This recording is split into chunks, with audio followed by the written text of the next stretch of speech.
Public meeting of the Halton District School Board.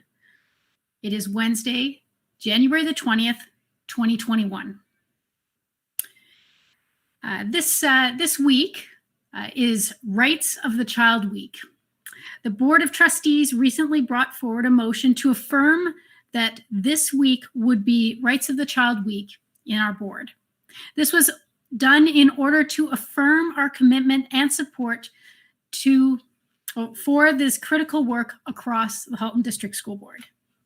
To learn and explore the rights of the child within our schools, students and staff are encouraged this week to share what they learned and what they are learning on social media with the hashtag Rights of the Child HDSB.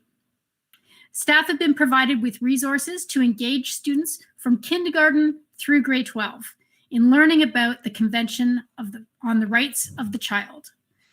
The Convention on the Rights of the Child has been in place for just over 30 years. The Charter recognizes the inherent dignity and the equal and inalienable rights of all members of society, including children. This Friday, the Halton District School Board will be having its Human Rights Symposium focused on the rights of the child. And many staff and students across the board will be attending. I know I'm looking forward to it. So as per our board meetings, this meeting is being video voice recorded and will be available on the hdsb.ca website. At this time, I'd like to take trustee roll call. So please answer as I call your name in alphabetical order by last name. Trustee Amos. Good evening, everyone. Trustee Collard. Good evening. Trustee Daniele. Thank you. I am here. Vice Chair L. Harrison. Hello, everyone. Trustee Garretts. Good evening, everybody.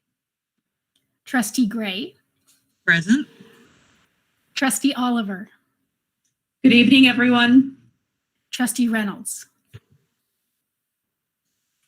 Good evening. Trustee Rocha. Hello, everyone. Trustee Shuttleworth. Greetings, everyone. Trustee Taylor, are you here? I am here. Hello, everyone. Excellent. And Trustee Vidyalankara. Hi, everyone. Excellent. Okay, Director Miller, could you please note the staff that is in attendance this evening? Thank you, Chair Drabantz. All superintendents are here, plus Manager of the Director's Office, Gail Gordmaker, and Dr. Jula Moa, our Human Rights and Equity Advisor. And there are some other staff here, but I will leave that to Superintendent I will leave their introduction to Superintendent Newton. And General Manager Tebow might be on here, I'm not sure. Okay, great. And of course, our tech wizard, Kevin Raposo, is always there for us. So this evening, Vice Chair Harrison will be honoring the land.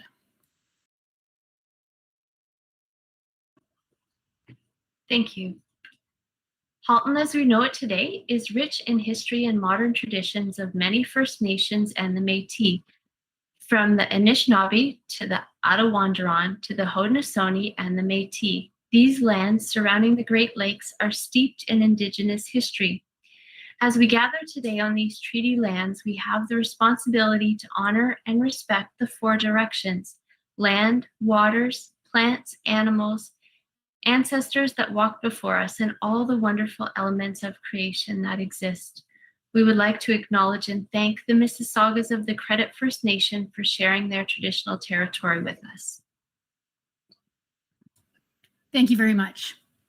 Are there any declarations of possible conflict of interest this evening? Looking to the speakers list. Seeing none. Next, we are up to the agenda. Trustee Gray, would you like to make a motion to approve the agenda? Yes, I would. Thank you. Excellent. Trustee Daniele, would you like to second this motion? Thank you. Yes, I would. Excellent. Is there any discussion on the agenda this evening? Looking to the speakers list. Seeing none. All those in favor?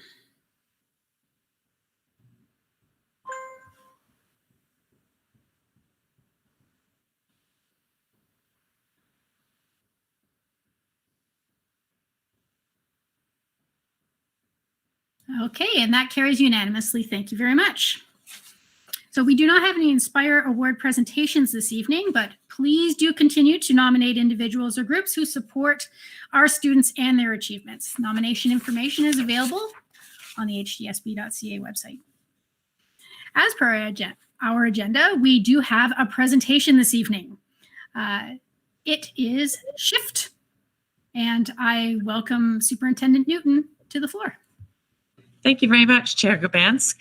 This evening, we are excited to present to you the Shift Coach team, and they fall within the portfolio of innovation and ingenuity that has been working to move education forward since 2016. So we've been working on that, and in these times, we certainly are working very hard with school programs to make some shifts literally in our school and hopefully move forward into the next century.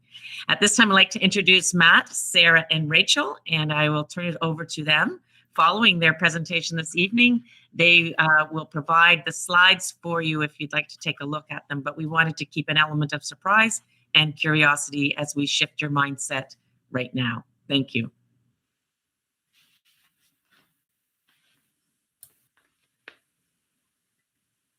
All right. Hello, everyone. My name is Matt Coleman. I'm part of the Shift team. Hi, I'm Rachel Johnson. And I'm Sarah Nicorak. And we're here to give you a brief summary of our journey of the Shift since the program relaunched in September. All right. And when we started in September, Play is where we met educators and HCSB staff at the beginning to help them build community virtually. So let's start with some quick play. All right. You're going to type your answer in the chat on a debate that is so topical during COVID. Which way should the toilet paper fall? Over or under? All right, type your answer in the chat, over or under. Wow. Wow, we've got lots of overs. There's not a debate in this group. No. Oh, we've got one, Tracy. Oh, a holdout. All right, there is no wrong answer. But if you pick number 2 as we did, you're right. All right. Thanks for playing. So this year, as the Shift relaunched, we returned to a very different educational landscape to the one we left just 16 months ago. And we had to figure out how we were going to shift forward. How do you coach people in innovation when they're completely stressed out and in survival brain? Because a stressed brain cannot learn.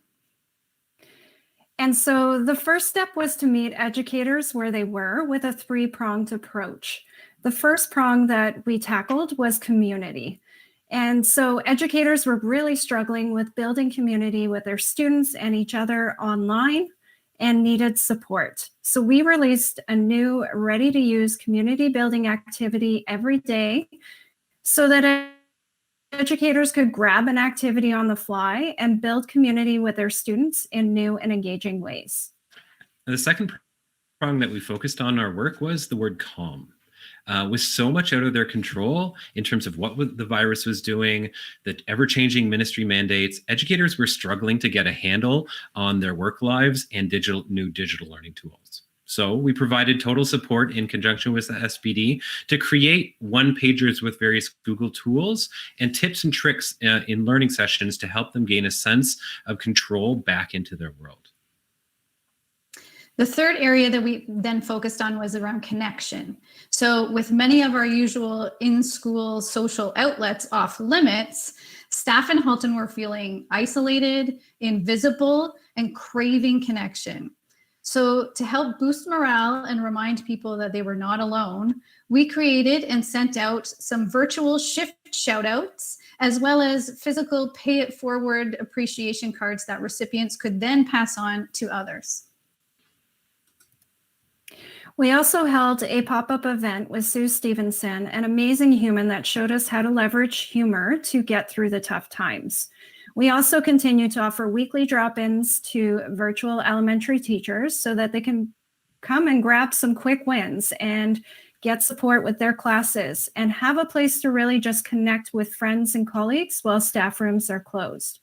We also recently launched Humans of HDSB, an initiative that highlights and shares the stories and perspectives of the incredible humans in our board to build empathy and connection. And what's really exciting is our connections have a wider reach as well. Perhaps the greatest gift that COVID has given us, or maybe forced for us, is connection with the wider world. We are now all a worldwide community of learners. Everyone is just a Google Meet or a Zoom call away. The potential from that is pretty exciting. So our tweets and resources have been shared globally. We've had participants in our shift trainings and events from independent schools, other Ontario school boards, the United States, the UK, and across Canada. And now we're really excited that many of educators have now moved out of that survival brain and are ready to shift forward themselves, innovate, and take things to this level. So we've launched our coaching menu. We're meeting with a variety of teams and educators to play with innovative tools and approaches, such as our learning series around the Modern Classrooms Project. And we will be releasing the first episode of our Shift Show EDU podcast very soon. And the focus of all of these tools is around offering folks the mindset, motivation, and methodology to reimagine what is possible in school and take the action to shift forward. And so speaking of reimagining, in October, we welcomed over 200 humans from within the Halton board and beyond to a dream session in which we guided participants through a visualization exercise to really stretch the edges of their comfort zones and imaginations about what school could be. Because I think we can all agree that we can't go back. And so when the world is upside down and we're all forced so far out of our comfort zones, how do we shift? The disruption has given us an opportunity to reconsider education in so many ways. Ahead, we have a choice in our journey with which path or paths are we going to take? The pandemic has forever changed our educational landscape. Where do we want to go next? And so that's where we'd like to take you on a very short journey with us for the next 30, 45 seconds, if you will. So close your eyes and imagine yourself standing in the hallway or atrium of a school that has made that shift forward. And dream big. What's happening? What are students doing? What do you see? What feeling do you get from this place? Is possible.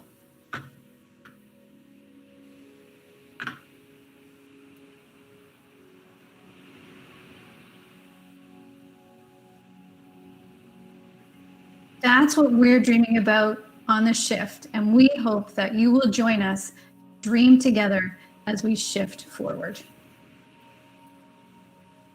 So thanks very much. Hope you can follow along with our journey at HDSB The Shift and follow us on Twitter as we're going to continue to dream and reimagine what school could be. Thank you very much. Thank you so much for having us. Thank you. I'll share the slide deck in the chat. And Jackie, I can share it with you as well. Thank you. Thank you very much for that presentation. I know speaking as somebody that has looked already to your expertise in our subcommittee on which used to be called Build Back Better and now is Build Forward Together.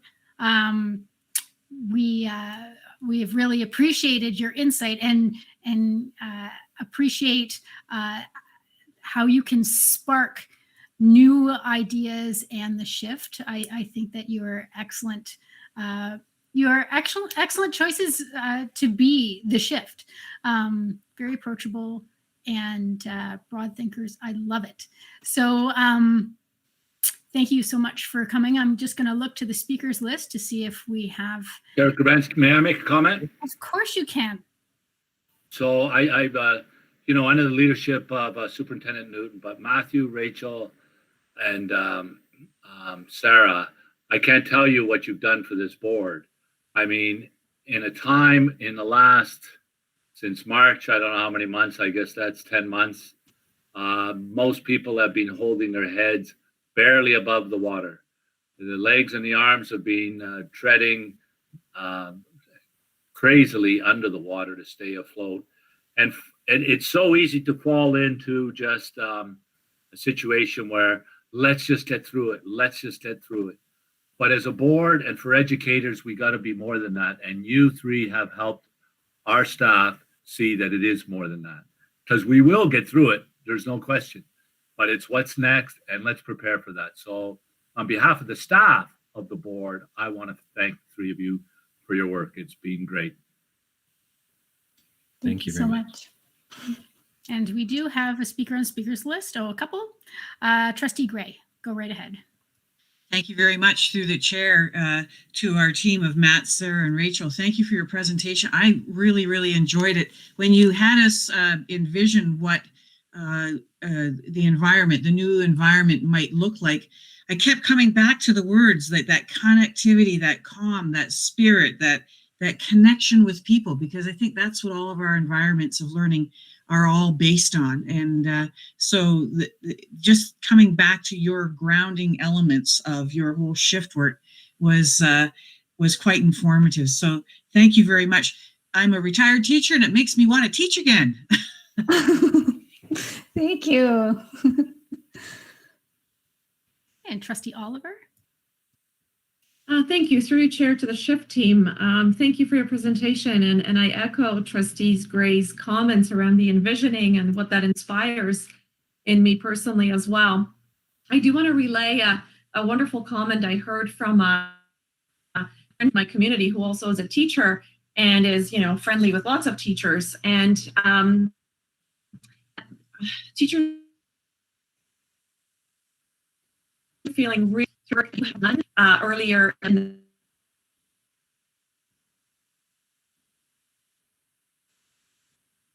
and teachers were figure out what this new style of teaching would look like. And so great thanks to you for the support then, and to all the senior admin and the instructional program leads in providing tremendous support and resources and helping our teachers do the job they're doing in a very different environment. So thank you. Thank you. Thank you. Thanks. Okay, so there are no more speakers on the speakers list. Thank you again so much for coming and sharing what's been happening and what we could be. So thanks again, and hope to see you back in the future. Thank you so much for having us. Thanks, everyone. Thanks for having us. Thank you. Okay, so we have no delegations this evening. And so we are up to the consent agenda. So Trustee Reynolds, would you like to make a motion to deal with the consent agenda this evening? Yes, for sure. Excellent. Trustee Collard, would you like to second? Yes, thank you. Okay, great. Be it resolved, I'll put the motion on the floor. Be it resolved that the Halton District School Board approve the consent agenda action items and receive the information items for January 20th, 2021. Are there any items that need to be pulled at all? I see some hands going up. Trustee Gray, what would you like? Yes, through the chair, Grabantz, I'm not sure that the item needs to be pulled, but I would request, if this is with regards to the order paper, I would request that at a future meeting that the staff have a chance to review the order paper and perhaps give an update on some of the items on the order paper. In review of that today, I felt that maybe some of these items may be able to be shaded and moved off the order paper, but I guess we would need to hear from staff directly on that. And so could I ask that at a future meeting, a few minutes are taken to have a report back on the update or the status on some of these items? Okay, Director Miller, did you want to speak to that? Yeah, through you, Chair Grabantz, to Trustee Gray. Not a problem at all. I think we will, if Manager Dortmaker puts it on our next agenda review, we will go over it with the Chair and Vice Chair of the Board and the Associate Director, and I'm sure we can bring it to the very next board meeting. Thank you very much. Could I do a follow-up, please, Chair? Yeah, of course.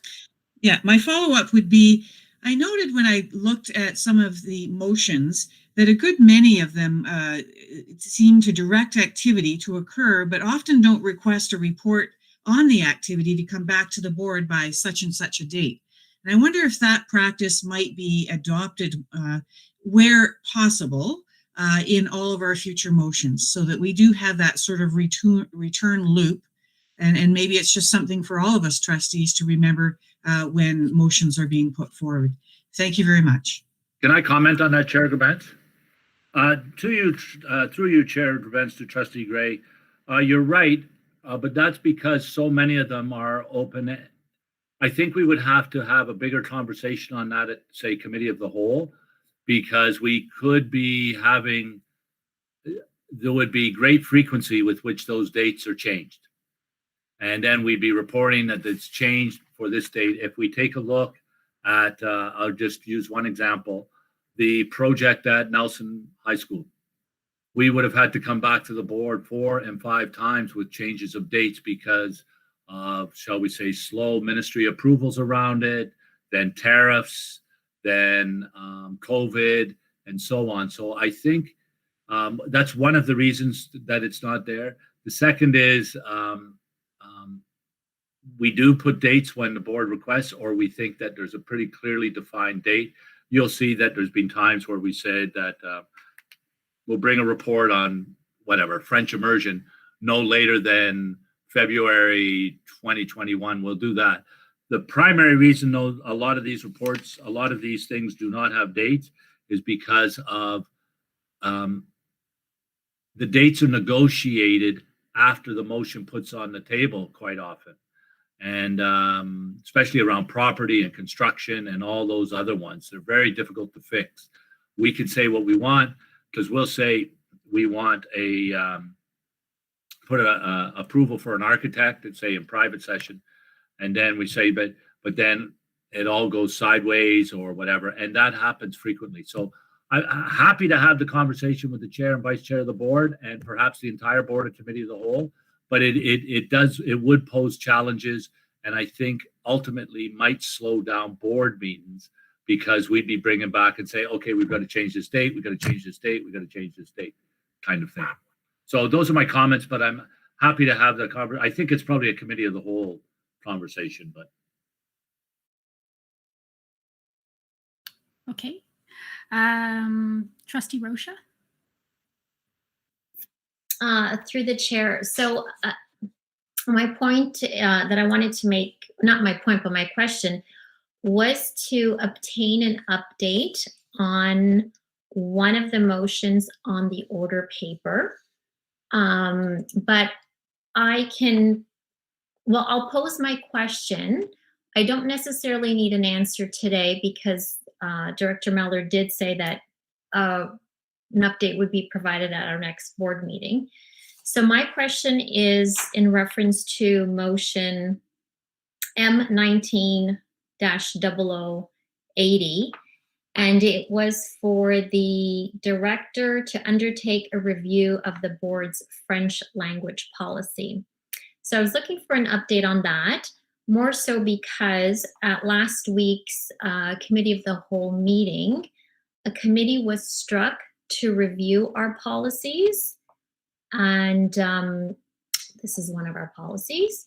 So if an update can be provided today, great. If not, I can definitely wait to the next board meeting. Thank you. Through your chair, Benz, to Trustee Rocha, I believe we could do it now because there was, but I will turn it over to Superintendent Salmini, who was looking at her Associate Director Bogue. If not, we'll certainly bring it at the next board meeting. But good evening. Through the chair to Trustee Rocha. Yes, both there has been a draft of a policy as well as an administrative procedure prepared, and maybe Manager Gortmaker could speak to next steps for that. But we do have those things ready to come forward.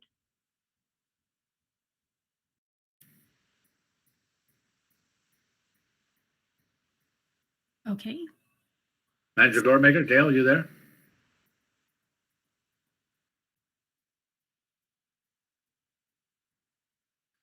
Sometimes Manager Gortmaker has Wi-Fi issues in her. We're all having Wi-Fi issues today. It's one of those kind of nights. Brutal. There she is.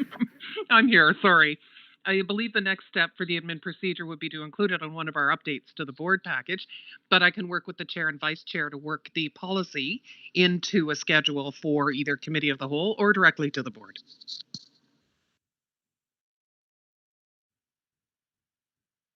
So just for clarification, is it coming to the board in the next month or two, or are we looking further down the road? It could. It could. We'll work with the chair and the vice chair whether they wanted a committee of the whole first or to come to the board first. Is that okay? Sure, thank you. And then Trustee Gerbentz, can I have, Chair Gerbentz, can I have a follow-up? Go right ahead. Okay, so another item that I wanted to ask about is the admin procedure update report. In the report, there's a admin procedure called naming schools. And I'm just looking for some clarifications because at the last board meeting, sorry, Siri's talking to me. At the last board meeting, we as a board approved a revised policy, and the policy was called naming and renaming schools. And when I look at this admin procedure that supports the policy, I notice that it's only called naming schools. There's no reference to renaming. So my question is, will there be another admin procedure created for renaming procedures, or was the intention to somehow include it in here and it got missed? That's a good question. Maybe I'll let Siri answer it. It's going to be better than my answer. Manager Gortmaker, I don't have the copy of the AP in front of me. It certainly would be intended to reflect the new policy that the board has put on. So I don't see it and I don't have it with me here. So maybe we could just pull it and have a look at it and sort it out for the next board meeting. Manager Gortmaker, that's okay? I believe that the title was an oversight. The rest of the changes are reflective of the changes made to the governance procedure and the policy. So we will definitely change that name before it's posted. Oh, so can I have another question in reference to this? Okay, so just a couple of things I noticed is that in the intended purpose of the admin procedure, the only reference it makes to renaming is for renaming consolidated schools.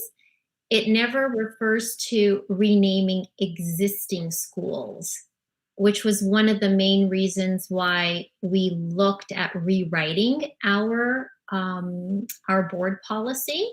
So I don't see that reflected in here. So that's why I think there was another procedure coming. So through you, Chair Grabens and Trustee Rocha, we'll pull it and go back over it and bring it back. Okay, so I'll touch base with Gail on a couple of other items on that one procedure. Thank you. Okay. Through the chair, may I suggest, Tanya or Trustee Rocha, that you touch base with Marnie Denton? And that way then the two of us can make sure that those changes are made when it comes back. Okay, absolutely. Thank you. Okay, Trustee Gray. I'll just withdraw my question. Thank you. Okay, and I actually have something that kind of came to me just this afternoon when I was mulling some things over. And it's about the building access admin procedure. And it's really not exactly, this is why I hesitated to bring it. It's not exactly about the actual procedure, but the operationalization of the entrance. And this is actually might be an equity issue. I've, as a trustee that visits schools, I have always found it surprising that there is no audible or visual indication when the door is actually unlocked. It's and I've often wondered if it causes issues for any of our, because there's a very tiny little click sound.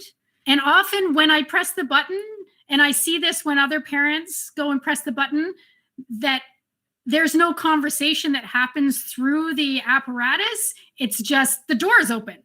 And so if you don't hear that barely audible click, you might be standing out there wondering what's going on if you are, are hard of hearing or anything like that. So I don't know if maybe this is something to bring to the Human Rights Advisory or to SEAC, though it may not be a student issue. It may more be a parent guardian issue. But I just thought I would throw that out there. I don't know if it even has a place for anything in that AP specifically, but I don't know where else I would bring it up.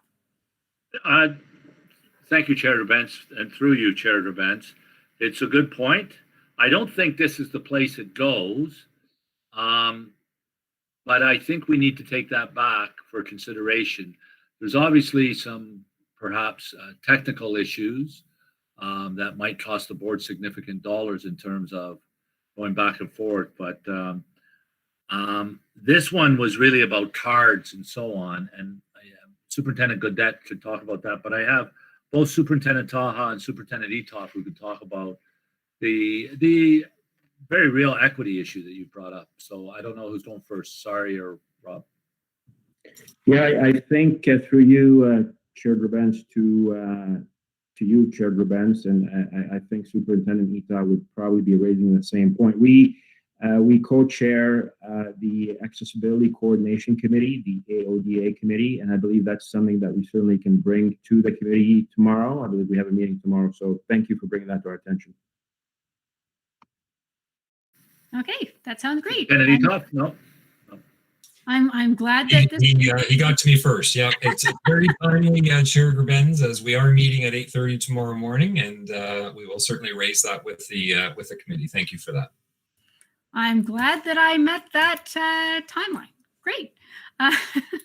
Okay, there are no other speakers on the speakers list with regards to any other items on the consent agenda. So if trustees could please vote if you're in favor of approving the items and receiving the information items, that'd be great.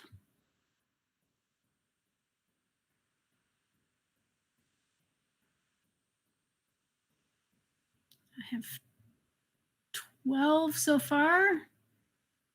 Who am I missing?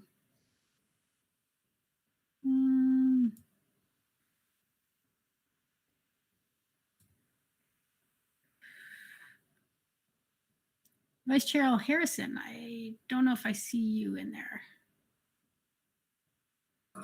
Hello, I'm here. So how do you feel about the consent agenda? I feel good. Okay. I think you might have some technical issues because you're not showing up in the list. So we'll take that as a unanimous then, if you're feeling good. There it is. It's there now. Thank you. Okay, great. Thank you very much. Okay, so we are now up to ratification action items. Vice Chair Harrison, do we have any business from private session that requires approval? We do. We have 4 motions that I can read, and I guess you'll seek the seconders for those. So the first one is, be it resolved that the Halton District School Board approve the resolution from private session January 20, 2021 relating to private matters, report 21012. And I so move, and I just want to let my colleagues know that these are being read in order. Okay, thank you. So Trustee Garretts, would you like to second that motion? Yes, I would. Thank you very much. Excellent. Is there any discussion at all? Looking to the speakers list. Seeing none.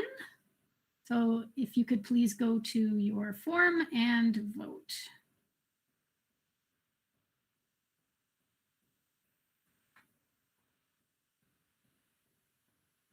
And that carries unanimously. Thank you very much. Okay, can you go on to your next matter, please? Sure can. Be it resolved that the Halton District School Board approve the resolution from private session January 20, 2021 relating to property matters, report 21014, and I so move. Thank you. Trustee Shuttleworth, would you like to second this motion? Yes, I would. Excellent. Thank you. Is there any discussion at all? Looking to the speakers list.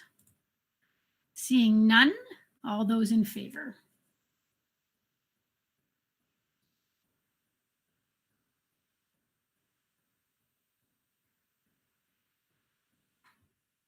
And that carries unanimously. Thank you very much. And your next item? Okay.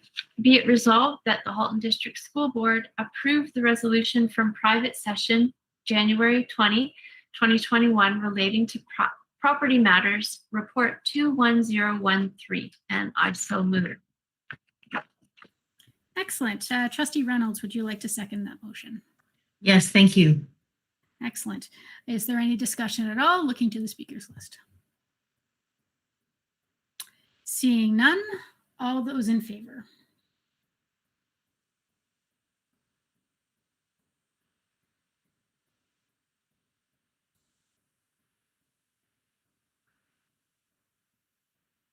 And that carries unanimously. Thank you very much. And your last item? Okay, this is going to sound like a bit of a replay here. Be it resolved that the Halton District School Board approve the resolution from private session January 20, 2021 relating to property matters, and I so move. Thank you. And Trustee Amos, would you like to second that motion? Yes, I would. Thank you very much. Thank you. Looking to the speakers list for any discussion or debate. Seeing none, all those in favor?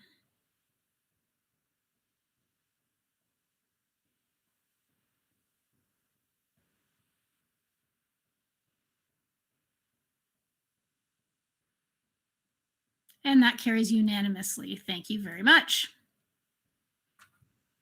Okay, on to our next item. We are up to action items for this evening. I would like to draw your attention to item 421, early years capital funding submission, report 21017, submitted by Superintendent Nagoy.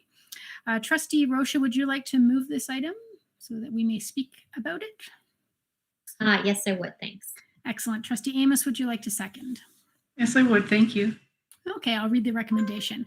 Be it resolved that the Halton District School Board approve the proposed project at Mackenzie Smith Bennett Public School as outlined in Report 21017 to be submitted to the Ministry of Education as part of the 2020 Request for Early Years Capital Program funding.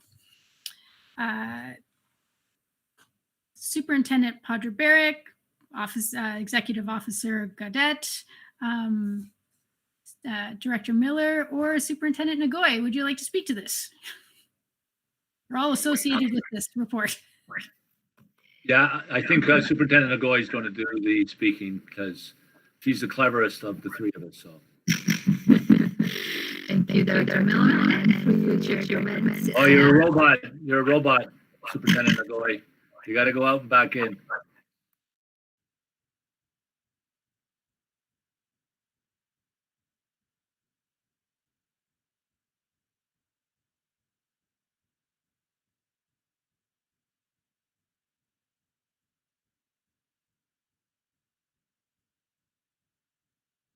Let's try this again. Is this better? I must be the cleverest robot as well on the team. So thank you, Director Miller, and through you, Chair Grabentz. The report before you outlines the submission to the Ministry of Education as it relates to the memorandum that he circulated back in December with regards to standalone early years capital programs funding. And we have met with the regional consolidated municipal service managers for our region to determine what the needs would be for additional childcare spaces within schools that have space to accommodate. And the one recommendation that has been put forward in collaboration with them is for a free room childcare facility at Mackenzie Smith Bennett. I just wanted to mention that we do expect to have another capital submission memorandum for additional submission of new construction for schools with childcare spaces, either in the spring or early in the fall. So we are looking forward to more opportunities to review needs for childcare across the region within that submission as well. But as it relates to standalone childcares, we are looking at schools with space, and this was the project that has been put forward for trustee approval, and the submission is due to the ministry on January 29th. And I'd be happy to take questions. Thank you. Okay, thank you. I'm looking to the speakers list. Is there any debate, discussion? Seeing none. So if everybody could go to their voting app. All those in favor?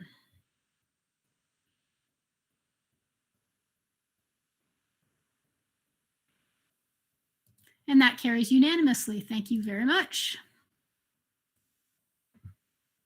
Okay, so we are now up to communications to the board. And first off, we have the student trustee report, one of my favorite items of the evening. Trustee Vigilankara and Trustee Taylor, do you have a report for us this evening? Hi, yes, we do. Excellent, go right ahead. So good evening, everyone. We hope you're all doing well. We'd like to start off by acknowledging that this week is Rights of the Child Week in the HDSB. Today, we shared some resources with students and student senators related to this. We also promoted the Human Rights Symposium that will be taking place this Friday. On January 15th, Trustee Taylor and myself presented at a Halton Secondary Principals Association meeting. We provided an update about Student Senate initiatives and highlighted our 3 main goals for the year. We also shared some of the feedback that we received from students throughout the year. We appreciate the members of the Halton Secondary Principals Association for giving us the opportunity to share. At our next Student Senate meeting, which is next Tuesday, we will also be announcing our executive team. We plan for this team to be very helpful for us in terms of accomplishing some of our future goals. And those future goals are going to be surrounding equity, the climate declaration, and Senate outreach and awareness, which is what me and Trustee Vigilankara really wanted to focus on coming into this year. And as I said, the said Senate meeting will be on Tuesday, January 26th, and you are all very welcome to attend. Thank you. Excellent. Thank you very much. Are there any questions from trustees at all? Not at this time. I'm sure that the Halton Principals Association found your information very interesting, and looking forward to popping into next week's meeting myself, and perhaps some of my colleagues. I know some of your mentors will be there for certain, but perhaps some of my other colleagues will show up as well. Okay. Oh, Vice Chair Harrison, she's popped on the list. Go ahead. Thank you. Through you, Madam Chair. Thank you very much for all of the information and the initiatives that you and your colleagues are taking. Particularly, you mentioned equity being a focus, and I just wondered whether you've started to have those discussions and what within that equity umbrella, if there's any specific focuses that are of interest. I'm just really curious. I can start answering. So I think that this was something that we realized was a really important focus for the year way back in the summer. We had a lot of students reach out to us about just like racism in schools, discrimination in general in schools. And when Senate first started, we also heard kind of the same thing from students. So at I think at our December meeting, we had a suggestion to have some sort of like survey or something where students can maybe share experiences that they've had in school. Maybe it was like an experience of racism or just intolerance. And so that's one of the things that we'd like to look into doing. As well, we've had some student senators that have expressed interest in maybe taking the lead and running maybe some workshops or running like mini committees within the Senate to focus on kind of running some sort of initiative surrounding the topic. We also plan on sharing more resources and like information on our social media, the Student Senate social media. I think there's some other things that Evan can maybe highlight that I might have missed. No, you pretty much covered all. The main one we were looking at is we've had a lot of senators talk about their schools doing surveys where teachers were able to access anonymous results as to experiences that students have gone through in terms of discrimination in their schools. And we thought that was a really good idea to do it on a bigger scale because it really gives staff and students just an idea of really what's going on, kind of puts a face to this problem. And instead of it being this really big issue that it doesn't seem like we can tackle, it becomes a little bit smaller and a little bit more manageable. Yeah, and just to also add on, we've spoken with, we've in the past at our second Student Senate meeting, we had the equity team present the I call it the equity plan. I know there's a longer name for it, but they presented that, and then we had students give some feedback on it, and we ran some breakout discussions with students. We also will be meeting with Superintendent Etoff next week about some other possible initiatives that we can run with Senate regarding the plan. Thank you. That sounds great. Wonderful. Okay, we are up to our next section, which is for action for February the 3rd, 2021. Sometimes we have items with established criteria that need to come to the board table more than one time. The first time is for information, the second time for consideration for approval. We have one item for this evening. It is the bylaw revisions public participation, report 21016. And it's actually being brought by myself and Vice Chair Harrison. I will speak to it, and that we received information at the beginning of November that we needed from the ministry that requires the board to allow for two-way participation in our board and committee meetings.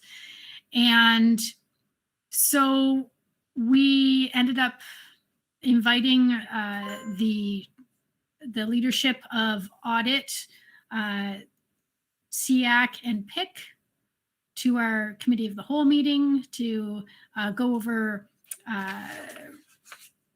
the sort of results of talking to legal about how we can go about satisfying this new regulation. So we've come up with a sort of a solution, and it's outlined within the recommendation. However, there has been a further item for a friendly amendment to come forward as well. And I know that many people may have seen the amendment. It is for being resolved that the audit committees and their governance procedure or terms of reference to include suggested wording of committee will provide members of the public with two-way participatory access to meetings through delegation and or gathering of electronically submitted questions. So that's a sort of a friendly amendment since this originally went out in the package. Many of these items need to be in place for February the 1st. So I would, I think we should entertain suspending the rules so that we can deal with it this evening, so things are in place by the time we are supposed to be regulated to be in place. So I was wondering if anybody would put forth a motion to suspend the rules. Trustee Rocha and seconded by Trustee Gray. Okay, thank you. Is there any discussion at all on suspending the rules so that we can deal with this item this evening? Trustee Collard, go right ahead. I had put myself on the speakers list in case you wanted to suspend the rules, that's all. Oh, we have lovely, wonderful amount of volunteers tonight. That's excellent. Okay, so there doesn't seem to be any further discussion on suspending the rules, and we'll talk about the actual motion should this pass. So all those in favor of suspending the rules so we can deal with it this evening.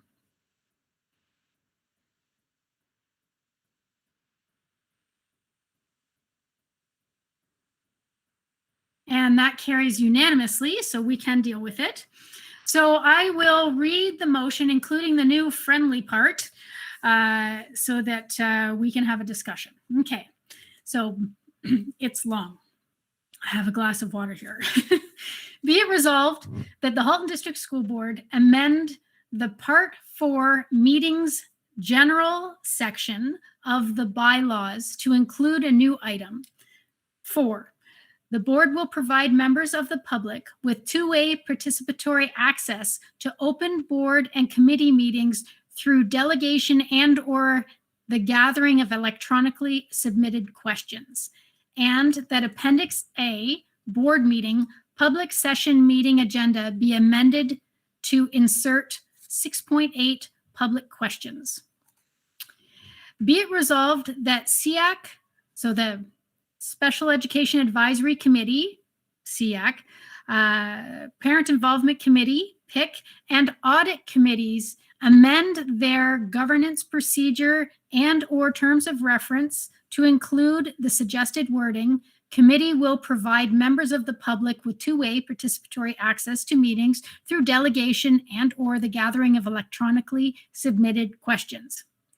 Be it resolved that the public session agendas for the Committee of the Whole, Special Education Advisory Committee, Parent Involvement Committee, and Audit Committee will include an item for questions and answers from the public, and that these questions can relate to any aspect of the committee's mandate. Be it resolved that an electronic means of posing questions be made available to the public during live streamed meetings of the board, regular, special, and committee of the whole, as well as during live streamed public sessions of SEAC, PIC, and Audit Committee meetings. Be it resolved that questions posed during live meetings may be answered during the board or committee meeting, particularly those related to agenda items, or at the following meeting at the discretion of the chair. Be it resolved that a communication plan be created and implemented to outline these process changes to the public, including the impetus. Be it resolved that the trustees continue to encourage the public to communicate with trustee or committee representatives as their primary conduit for asking questions.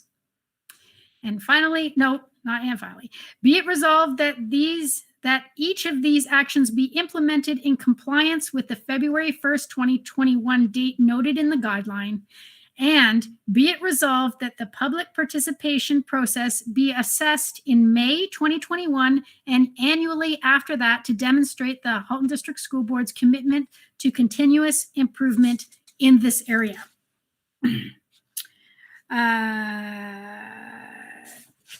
Okay.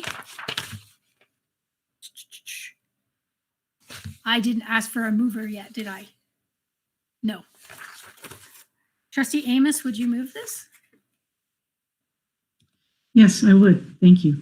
And Trustee Oliver, would you second it? I will second that. Excellent. Thank you.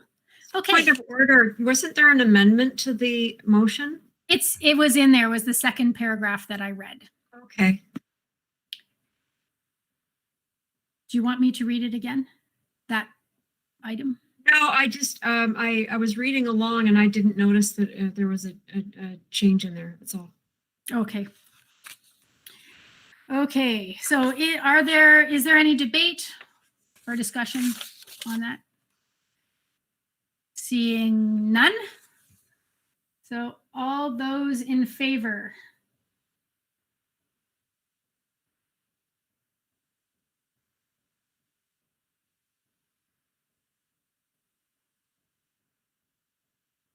And that carries unanimously. Thank you very much. Okay, we are now up to information items for the evening. We do have the COVID-19 schools update. Director Miller and trustees, you should see a written update as well in your email inbox. Go right ahead, Director Miller. Yeah, I will just turn it straight over to Superintendent Ruddock. And I think this might be Superintendent Ruddock's last navigating this report through the board. I think it will be taken over by Superintendent Blackwell at the next board meeting as the portfolios have changed. So I do want to compliment Superintendent Ruddock for the great work she's done in the health area, and is moving in to be the superintendent of student services. But no one would have expected that the health portfolio for this board would have become as massive as it has been. So Superintendent Ruddock has done a masterful job, and I suspect Superintendent Blackwell will do just as masterful job. So there's the challenge to the two of them. So with that, I'll turn it over to Superintendent Ruddock. Thank you. Through the chair to trustees. Of course, you probably have all heard by this point that our students in Halton will remain in remote learning, as announced by the ministry around 5 o'clock this evening. At this point in time, we do not have a date for a return to in-person learning. And in addition to this announced today, the minister also announced $10 million provincially for mental health support. And these funds are for immediate release. And this is a part of the second phase of the federal funding. So we're looking forward to some additional details to be released soon about that. Our elementary model switch form is now open until January 22nd. And the date for this change in model switch is March 1st. However, if remote learning continues past March 1st, all students will remain with their current class, and the start date for the model switch will be the first day of return to in-person learning. For secondary schools, our quad 3 is all organized and ready to start. First day of class for students is February 8th. And each time we operationalize a model switch, it does get harder and harder. So in September, we started with students in 8 courses. And then quad 2 was 6, and now quad 3 we're down to 4, which means that by quad 4 we're down to just 2 courses that students are in. And so any flips from one model to the other, it becomes increasingly difficult. So in order to ensure programming for students, we've aligned the timetable with the virtual school in secondary to match that of the brick and mortar school. So it's gone from 150-minute periods to 180 and 120. And this has allowed us to share staff between the virtual school and home schools. And it's helped ensure that we've got qualified staff to teach all of the courses that are needed, both in virtual school and in bricks and mortar. And this has been communicated to our virtual school family, so they're aware of this change. We have implemented some additional safety measures for the staff and students who are learning in person. In particular, we are purchasing some additional air purifier units that will go into our CPP and life skills classrooms. And in addition to that, we've upgraded all of our ventilation systems with MERV 13 filters. And we have already installed 386 air purifiers in schools to make sure that our schools continue to be a safe and healthy place. And a little sliver of good news in amidst so much bad news with COVID.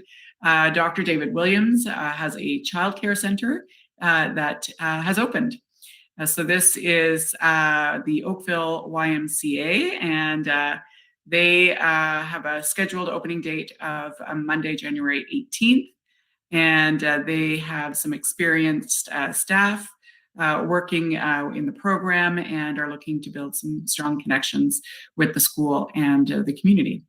They've welcomed 6 preschoolers and 2 toddlers this week, and by March 1st, they intend to have up to 13 preschoolers and 7 toddlers. And that's all I have for you this evening. Happy to take any questions. Okay, looking to the speakers list. Trustee Oliver, go right ahead. Thank you. Through your chair to Superintendent Ruddock. And it's crazy how quickly things change. And so my list of questions might need to change as well. I'm wondering, so now this is a little bit less urgent because kids are going to remain at home learning online. But I'm wondering if you can give us a status update on whether there is any discussion on designating teachers and other education workers as essential workers with prioritization for receiving COVID-19 testing. Should that be required, receiving immunization and qualifying for free childcare? And second part is there any discussion about random testing of students in schools? And I think knowing that now might be helpful for once a date is set for return to school. Thank you. Okay, through the chair to Trustee Oliver, I'll try to remember all of those questions. So first, with regards to priority testing, I have to say that the testing speed in Halton has vastly improved, and our staff are getting often same day or next day testing and results in almost the same rate of response. And so I have to say that we're really happy with the prompt response that folks are getting in terms of test results. In terms of priority immunizations, it has been released by the government that education workers are in phase 2 of the plans for immunization. And when that will be, we do not know. Halton is still in the process of phase 1. And they have not only clinics that have run out of Oakville Trafalgar Hospital, but they have a mobile unit that is going to long-term care homes and immunizing staff and residents in those homes. So I don't have a timeline in terms of when we'll be in phase 2 in Halton or when we'll have access to vaccines in Halton, but it does appear that education workers will be in phase 2 of the rollout. With regards to the childcare, I will ask Superintendent Podra-Barrick to speak to access to emergency childcare.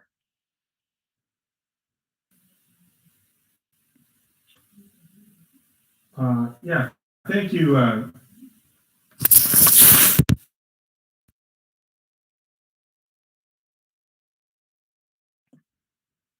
You're on mute. Yeah, you're on mute. Sorry. It was so eloquent. I'm sorry you missed that. Emergency childcare is currently available for staff that are working, that we have called back to work in schools.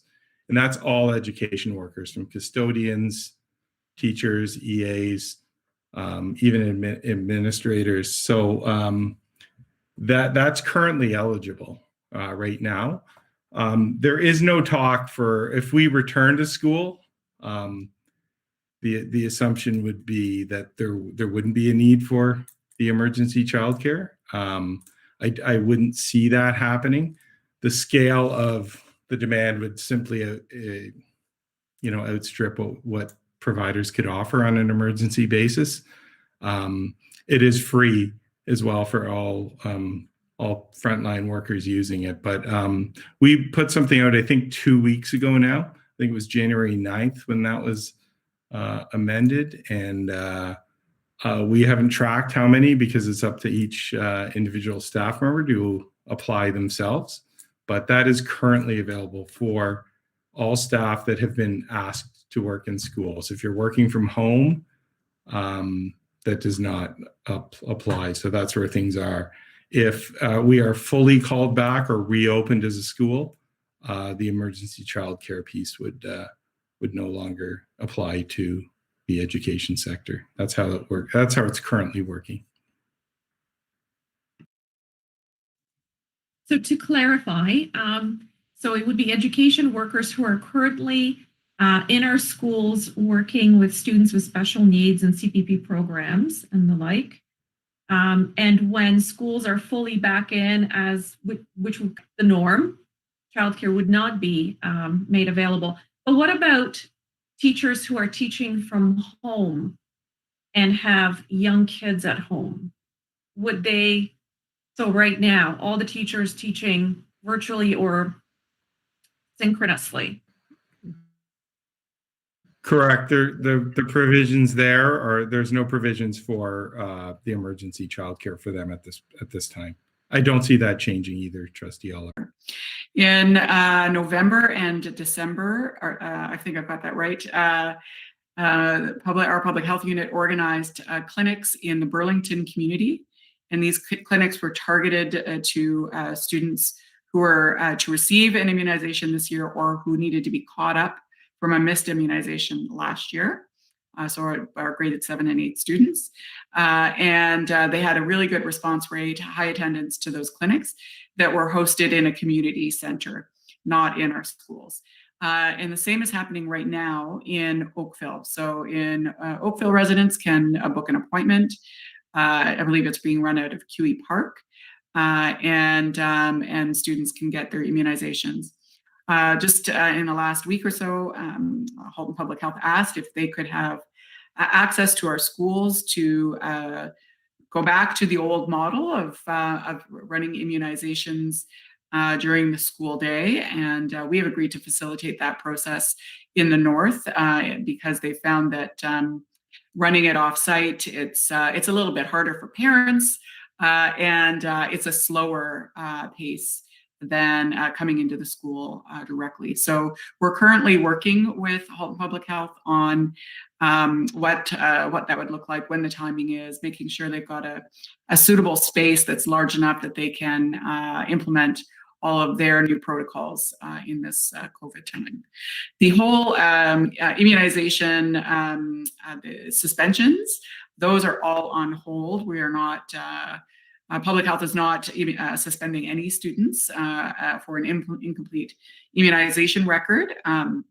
We want kids in school, not suspended at this moment. And so how that rollout of a plan in targeted years, that will all need to be adjusted in the years to come, because it's going to take parents and public health quite some time to fully recover from this gap or this delay in the immunization schedule.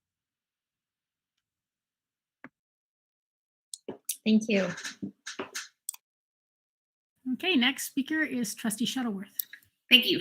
Through you, Chair, to I know that we have a plan in place for our students who are in self-contained classrooms, who are identified with exceptionalities. My question is for those students who are in elementary mainstream classrooms, are they learning at home, or do we have plans to have them back in the schools as well? And I'm going to throw that question over to Superintendent Zonneveld for one more week. Through the chair to Trustee Shuttleworth. So currently it's our students in CPP, life skills and communication, who those full classes, those students have been offered the option for in-person learning. And we have extended that option as well for other students who have been really having difficulty engaging and benefiting from within the virtual learning option. So we haven't extended it to any other specific classes just by the fact that the student is in that class, but instead it's been case by case based on how well that student is doing or not doing in the virtual setting. That's been our approach, trying to keep to the ministry's expectations that we are trying to make sure that all students are having access to learning, yet at the same time minimizing the number of students coming into schools. So can I have a follow-up with that? Yes. So then again, through you again, Chair, to Superintendent Zonneveld. So with those students who are in the elementary schools, who again would be in the mainstream classrooms, is there a way for parents to reach out if they are struggling with their students at home? I just know, so doing some work with others, I know that other boards have their students going in and working with EAs within certain schools. So I'm just wondering if that is something that we have considered. Through the chair to Trustee Shuttleworth again, yes, that's actually what we're doing right now. And so we, rather than do a call out to all students, because we really didn't want a flood of requests coming to the principals that weren't, appropriate really, we've asked principals to really look at how their students are doing, knowing that teachers and EAs and CERTs really have a good sense of how students are doing, or students with special needs. And if a student is having difficulties, to reach out to those families. So if you are contacted by a family who is wondering about this, to certainly encourage them to speak with the principal to discuss that. We're asking that schools have tried, really exhausted all their options in meeting the needs of those students first virtually before considering that in-person option. Because we really will defeat the purpose of the provincial shutdown if we have large numbers of our students come in. Thank you. I just have a clarification on that. So you're talking about very high needs students though, correct? Absolutely. Yeah. Okay, because the way that this conversation or this discussion went, people could interpret it as my child, who is normally in a mainstream class and does okay, is really struggling, and we're going to get our poor principals inundated. So you're talking high needs students. Correct. These are students with special needs, complex needs, Most students who would be given this option are on an alternative curriculum, right? They're not even on the ministry's regular curriculum. So really having difficulty even digressing as a result of the virtual environment. So yeah, really complex needs. Okay, thank you for that clarification.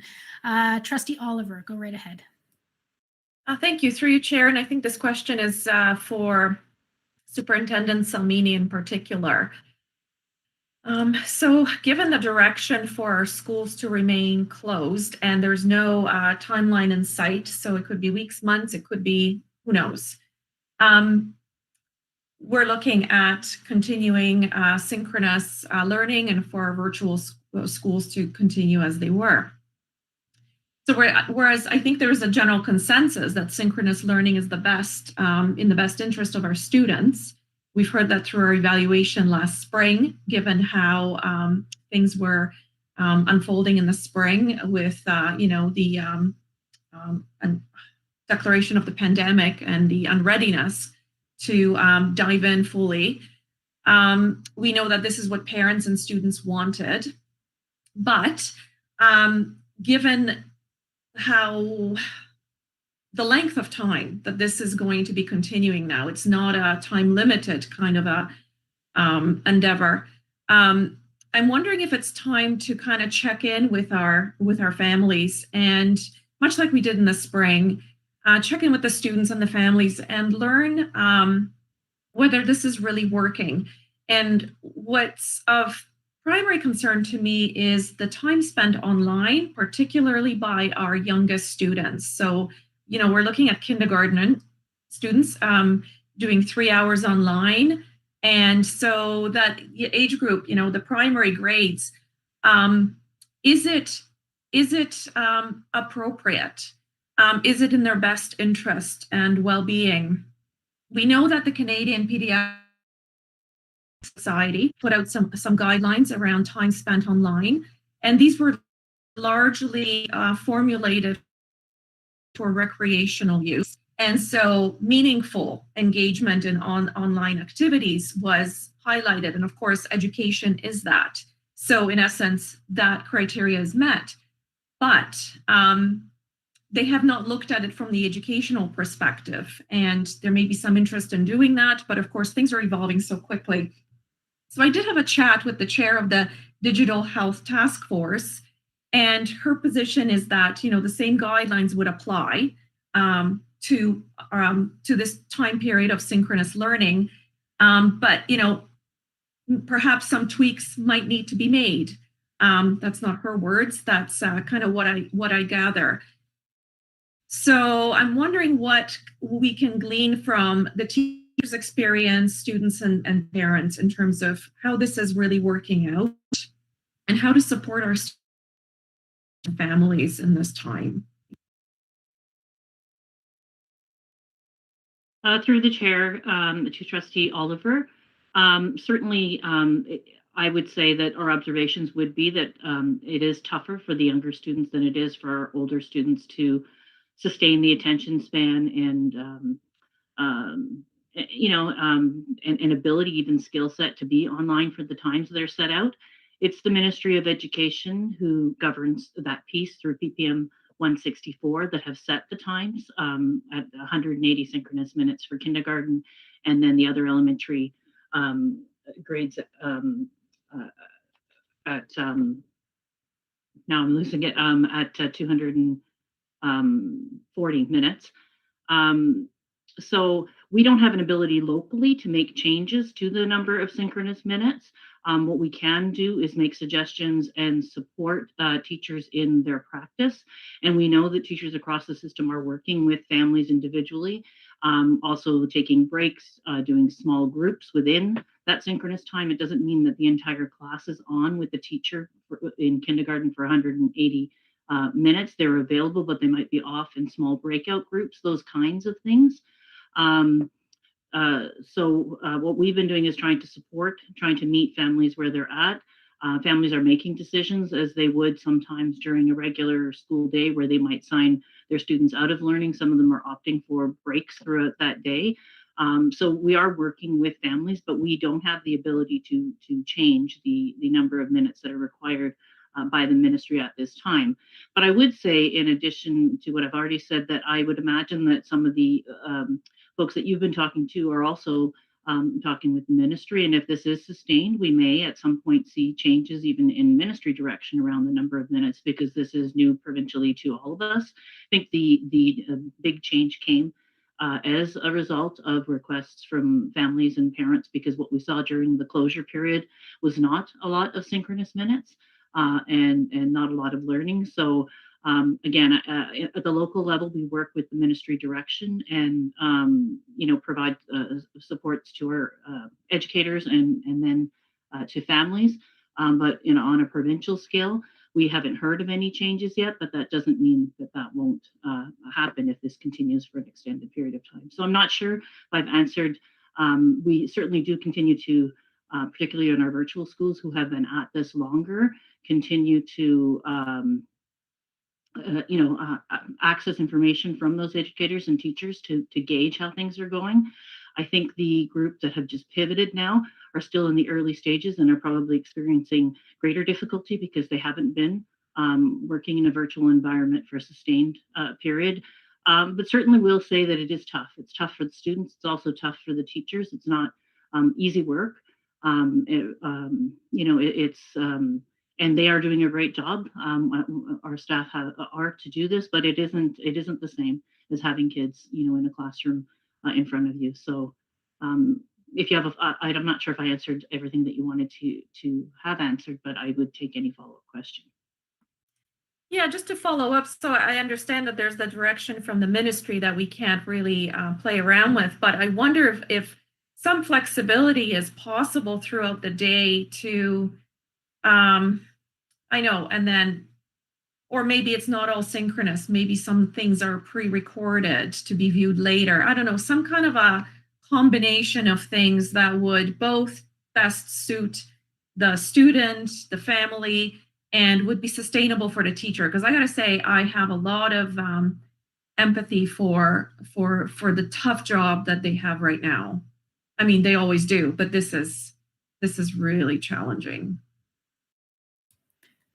So through the chair to Trustee Oliver, I agree with you. It is challenging for the staff and for the students. And so just within those synchronous minutes, just again, there is flexibility in terms of different groupings. So it's not the entire class, that there are small groups. We do have a whole host of tools for recorded materials that can be used. There is that time in the day that is asynchronous, and our teachers are posting and assigning that work to students. So there's some flexibility around when they complete that work. And we can continue to try to find ways to help support them. But certainly we're aware that it is a tough day, and particularly for our younger students and for all of our educators as they adapt. So we are trying to support them and trying to show them how they can have different flow of the days that make sense for kids. With examples around what a typical day might look like in different grades, and how they might change from small group to whole group to the asynchronous piece. Director Miller, you have something to say? You've appeared. No, I think Trustee Oliver is raising some excellent points that Superintendent Salmini is doing her best to address. This is a very complex situation. While we were speaking, I received an email from a parent asking me to advocate to get the kids back in school. But this is a government decision and so on. So I wasn't putting my camera on for comment. I was getting ready for the next part. Okay. Well, there's no other hands up, but I actually would like to jump on to what Trustee Oliver was saying. And I think now or very soon, we should survey our parents. We need to survey them to find out what is working, because that's the other side of the conversation, and what is not working.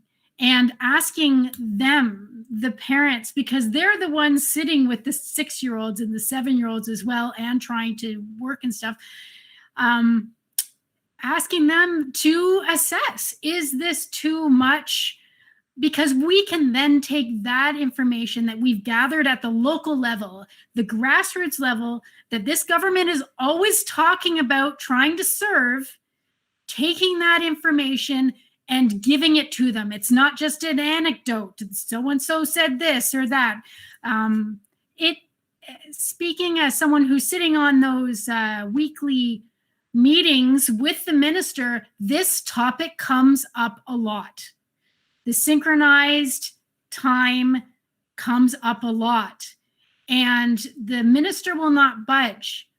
But I think if we actually tell it like it is, you know, how the parents are actually feeling about this synchronized learning, especially at those primary grades, then he might budge because that's his constituents as well, his government. He's always talked about, you know, listening to the parents, for the parents, all that sort of thing. So why don't we give him what he's always looking for, and actually, you know, and use that as well to find out what's working, because there will be lots of things that are working, but to bring up those items, especially around the synchronous learning and the amount of time that those kids are in front of screens at that primary age, where we can say, hey, this is not really what your community, our community is saying that they necessarily want. Maybe it'll come out that they're happy, but we would be able to know for sure. It wouldn't be anecdotal. Director Miller, did you have something to say? Yeah, I do. I think through you, Chair Drabentz, to Chair Drabentz and all trustees, I think we should survey to find out what we're doing, but I think we have to be careful.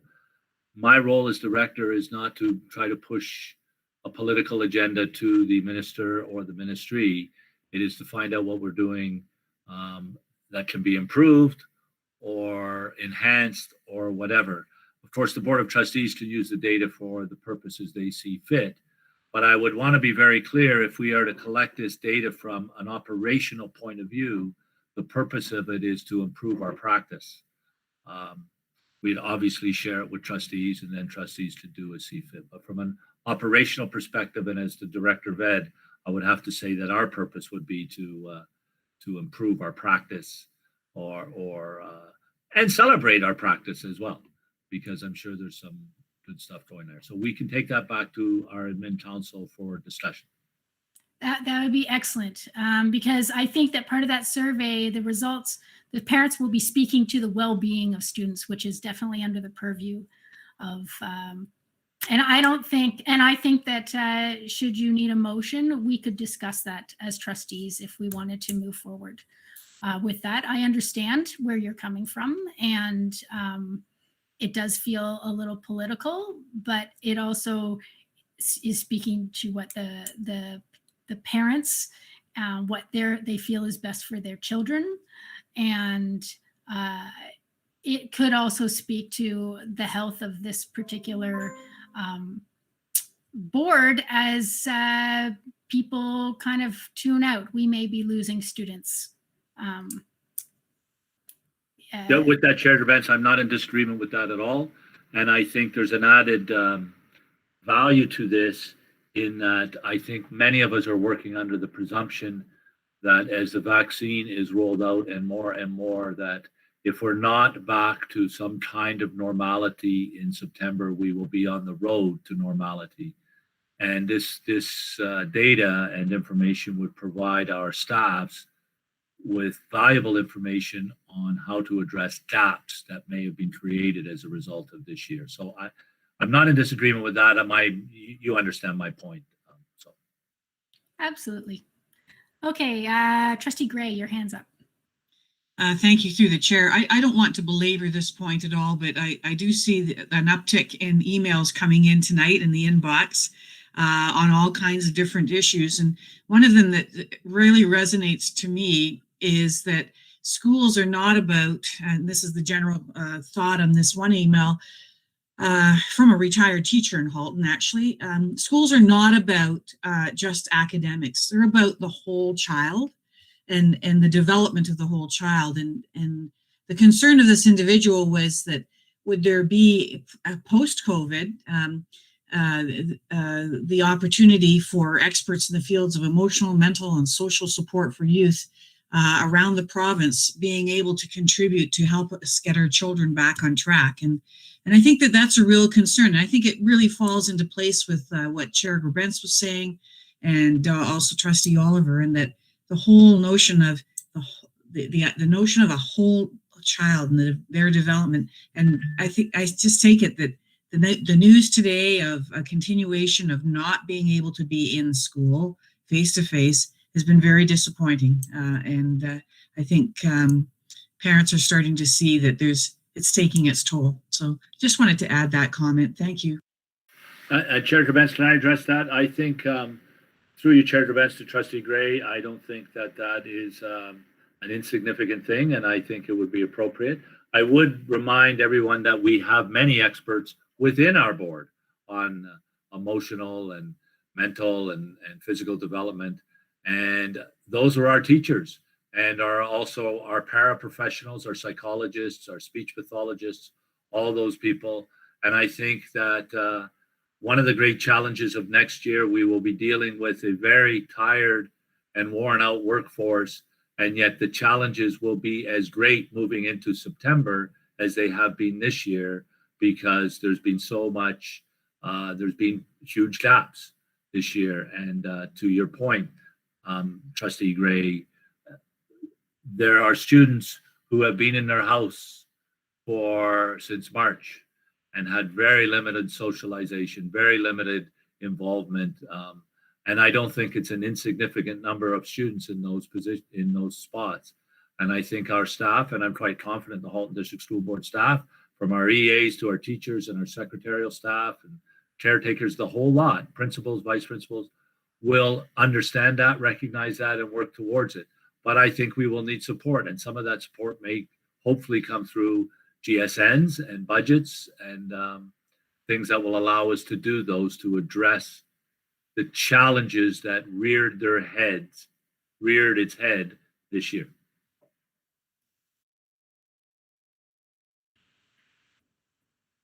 So there are no other speakers on the speakers list. You're welcome to go to your next topic. Sorry, that's not your next topic yet. Notices of motion, it's our next topic. Are there any notices of motion? Looking to the speakers list. Seeing none. Okay, director's report, go right ahead. Thank you, Chair Gerbents. I don't have too many items. The first is I'm just going to turn it right over to Superintendent Nagoy to talk about two funding envelopes that we have applied for and will be receiving money for, all COVID related. Superintendent Nagoy. Thank you, Director Miller, and for you, Chair Gerbents. I just wanted to let the trustees know that we have sent in a submission for the Climate Action Incentive Fund, which we qualify for approximately $1.1 million in additional funding with relation to capital projects that have to do with reducing the carbon footprint, efficiencies in our schools, roofing and windows and solar panels. We have also submitted prior to the break approximately $21.4 million in the COVID infrastructure funding, for the COVID infrastructure funding in terms of projects that had to do with additional outdoor learning spaces, HVAC in schools and ventilation, even widening the broadband within our schools. And of those, about 19.4 million have been nominated to the next stage of approval for the federal government. It does not mean we will receive all of those projects, but it is certainly good news, and we're waiting to hear back on a final approval by the end of this month, hopefully, or beginning of February. Thank you. Okay, thank you. Let's look to the speakers list to see if there's any questions or comments. Seeing none, Go right ahead. So many things to click. I clicked the camera on, the mute on, whatever. The only other item I have tonight, Chair Drabentz, is, and you had mentioned it earlier in the evening, is the Human Rights Symposium. This is a day for the Halton District School Board to be very proud of, an entire week for the Halton District School Board to be proud of. We are in the business of educating children. We are in the business of advancing civil society and making this a great region to live in and a province to live in and a country and a world. And we do that by educating our young people and helping them aspire and reach their dreams. And yes, there are always issues, and equity and systemic racism have been significant issues for the province, the world, and this board to address, and we are in the process of addressing it. Maybe not quick enough, but we are certainly in the process of doing so, and it's an imperative that we do so. And why I mention that is because the rights of the child extend to every child. Our children with special needs, our children with immense special needs. All our children are racialized, are Black, are Indigenous, are white students, are middle class, are students who come from lower economic classes, are students. It is our responsibility to build this a better world. And we do that by educating young people and children. So I'm grateful to this Board of Trustees for declaring this week, kind of artificially in a certain sense, that this be the Halton District School Board's Rights of the Child Week, but it is very important. And I'm sure you can see the banner behind me around the Human Rights Symposium over my left shoulder. So we are very fortunate because both of these speakers that we have are incredibly difficult to get. And Stephen Lewis, as you all know, was the Canadian. He was the former leader of the NDP in Ontario, and he formed the opposition in one election. Then he became Canada's ambassador to the United Nations, and then he traveled the world being a speaker and making a significant difference, particularly around AIDS and the impact of AIDS in Africa. And anybody that's ever heard Stephen speak, he's such an accomplished speaker, a remarkable man. I spoke with him this week in a pre-conversation, and you're just in awe of just having a telephone conversation with him. So our students are very, very fortunate to hear someone like Stephen Lewis.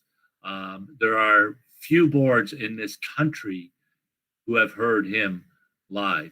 And ironically, the pandemic has afforded us an opportunity and our students and staff that they would not have had it not been for the pandemic. This would have been a symposium for 200 to 300 people, almost all adults. And now every single one of our secondary school students and our grade 7s and 8s and all those teachers and all that staff and administrators has the opportunity to hear Stephen Lewis speak. So in an ironic way, on an issue about that is so important for us as a world, the rights of the child, it's really a great opportunity. So I encourage you all to go in and listen, all those students and so on. Our second speaker, Michel Chakawananin, is a remarkable man. He is from the Congo. He was kidnapped and forced to be a child soldier, and he will tell his story. And it's a story that will resonate with our kids and our students and our staff. And it will not be an easy story, but it's one that has to be told. And it's one that will support the rights of the children because it ends with an optimistic view, because there we have Michelle being able to speak to us. So earlier, Chair Benson said this would be recorded on the website. Unfortunately, we are not able to do that. We have a contractual obligation to the speakers not for it to be recorded. So it will be on our YouTube channel, and it is only for Halton District School Board staff and students, and will be that way. I invite any parents there to watch along with their kids when it's on. We're not. I think that's a great opportunity for all parents and perhaps older brothers and sisters, etc., grandparents, aunts and uncles, whoever. So with that, we're looking forward to this Friday, January 22nd, with Stephen Lewis being the first speaker in the morning. And with that, I end the director's report. Hey, thank you very much. I guess when I spoke earlier, I was actually speaking about this meeting as video voice recorded, but I can see how it could be misconstrued that I was talking about the symposium. Okay, so on to communications from the chair. So my email box just dinged, and I received the information that our schools are going to remain online next week. So that's a comment about how information flows right now from the minister to the boards, because we found out on Twitter about next week. We found out at 10 to 9 tonight about next week. And this speaks directly to the first letter that we have in our package that spoke about the ramifications of decisions, the timeliness of notice, and we have received a response from the Premier about having someone from the education sector on the command table, forwarding information, forwarding that suggestion to the Minister of Health. And we have also received a supportive letter from MPP and Speaker Ted Arnott up in Halton Hills, amplifying our message. And we also received a response from the Premier for our letter about high-speed internet connectivity and the inequities around that, and that he was going to send the letter to the Minister of Education, who would actually also receive the letter. So we have not received responses from the Minister of Education to either of these letters. But again, I have to say, it's a topic that's come up several times in the chair's teleconferences with the minister about the flow of information and how treating boards as partners in education would do a lot for confidence in the system as a whole. And I wish that he would take it to heart. Okay, otherwise I do not have any other communications from the chair. So moving on to, unless anybody has any questions, committee reports. We have a report from the Parent Involvement Committee and the Environmental Management Team. Thank you very much from Trustee Rocha. Go ahead and speak to them.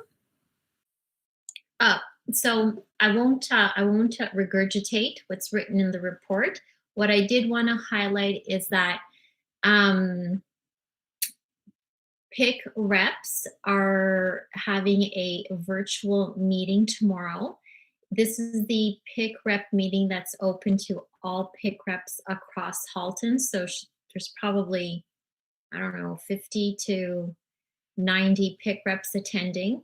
And on the agenda, there will be information regarding pro-grant for this year. So I have asked Superintendent Pennyfather to extend the invitation to the trustees, because I know some of you did reach out for information on program. So that will be addressed at tomorrow night's meeting.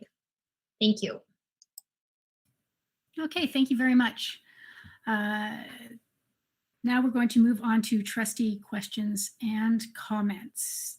Anybody have any questions or comments? Trustee Oliver, go right ahead.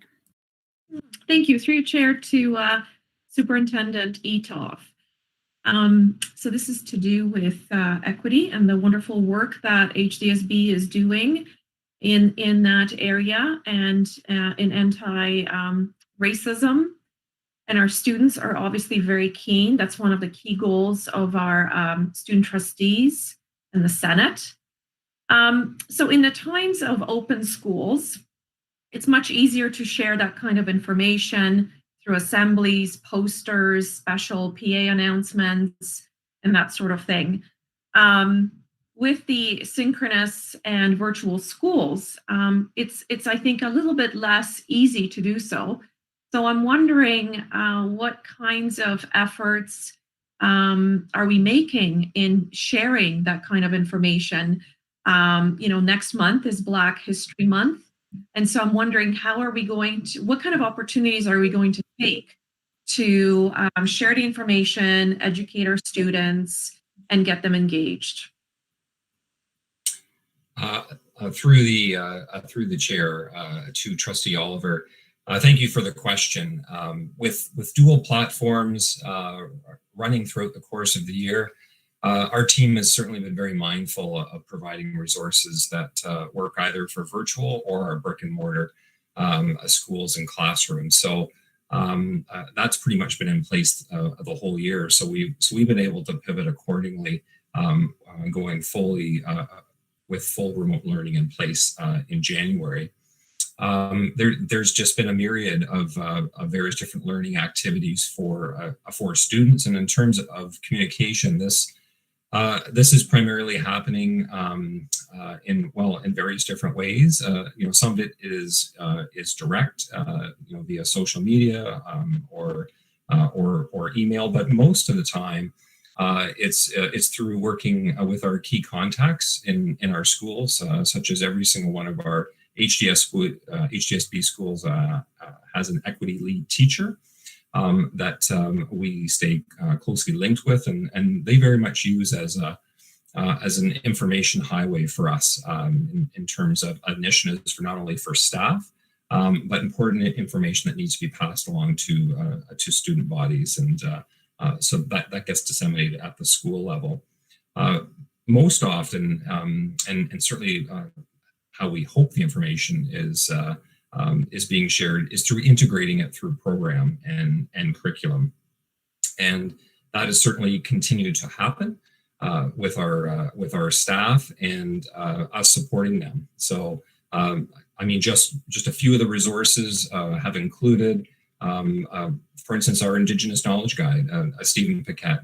He has the virtual classroom visit has really allowed him to be able to expand his influence and really be able to get into many, many more classrooms that he would have normally been able to do, to really look at issues of anti-oppression and colonialism. We have virtual book lists available through library services that are used as entry points in discussions with students about equity and anti-racism. And certainly resources to support learning about the rights of children. As we just heard, the build up to our Human Rights Symposium on Friday, back in December, and certainly throughout the course of this month, we've, with cooperation of school programs, have been able to share just a myriad of resources, including biographies of youth activists and QR codes, so that students can do further exploration and really look at some of these child advocates. And our staff have been integrating these in meaningful ways within the online programs and within the virtual programs. So that's just a few. I know you mentioned Black History Month coming up in February. And we have a variety of activities and special resources geared for various different age groups. And so just to highlight one, for grade 6 to 12 HDSB students, we're offering live stream sessions with a spoken word artist who's worked with us in past years. His name is Dwayne Morgan. And there's just a myriad of other resources and activities. The learning has not stopped. In some ways, as I mentioned with Stephen Paquette, has actually been accelerated within the current context. So I hope that helps answer your question. Just a quick follow-up. I'm not sure if there's internet issues on my end. Can you hear me, Andrea? Yes, thank you. Thank you, Chair. Yes, I'm wondering with the Brightspace and Google Classrooms, is it possible, or maybe you do this already, I just didn't get that, to have a designated folder where you can kind of deposit all this kind of information, be it a poster or a video link or whatever, so that students know that that's the place to go and find that sort of information. And this could be beyond equity, but I'm specifically speaking about equity. Yes, for sure. Many of our staff are obviously using those platforms as the foundation for the virtual and remote learning experience, and in some cases asynchronous experience. That is certainly what you've just mentioned, is certainly a strategy that they've employed in order to share a variety of important resources. And I know whether Superintendent Hunt-Gibbons wants to talk about the Brightspace platform, but I know that they I'll turn it over to her, because I know the equity piece has certainly been built in there. And I've seen some great things, for example, from Georgetown District High School. But I don't know, do you want to weigh in, Superintendent Hunt-Gibbons? Certainly, through the chair to Trustee Oliver, thank you for the opportunity. We have used Brightspace extensively to support staff, but I find your suggestion of using support students on a system and look further into. We've used this at a school-based level, and there's lots of examples of different schools up within those platforms to help students specific to their school. But within our own department, we haven't created the greater shells to support the whole system. And certainly we can take that idea and look further into it, because from a staff point of view, it's worked very, very effectively, and staff know where to look for the supports they need.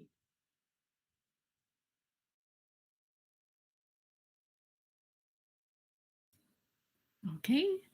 Next question is Trustee Gray. Actually, through the chair, it's just a point of information or a reminder to my trustee colleagues about the Public Education Virtual Symposium being put on by OPSPA. It is on Thursday, the 28th from 10 till 3:30. It involves Minister Lecce making a speech at 1:45. But the kickoff speech is with Manager of Policy and Systems Transformation, Carrie-Ann Douglas-Powell.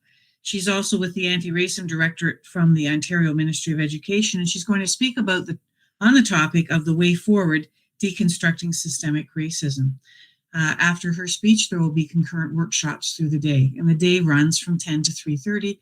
Everyone's welcome to attend. Again, that's the Public Education Symposium, and you can register now through the OPSPA website. Thank you. Okay, great. Thank you very much. There are no more speakers to trustee questions and comments. So now, Trustee Gray, would you entertain a motion to rise into private session? Yes, I would. Thank you. Now I need a seconder. Who would like to second? Trustee Rocha. Excellent. Thank you very much. Is there any discussion about rising into private? Looking to the speakers list.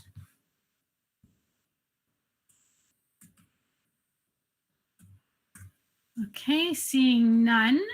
So all those in favor?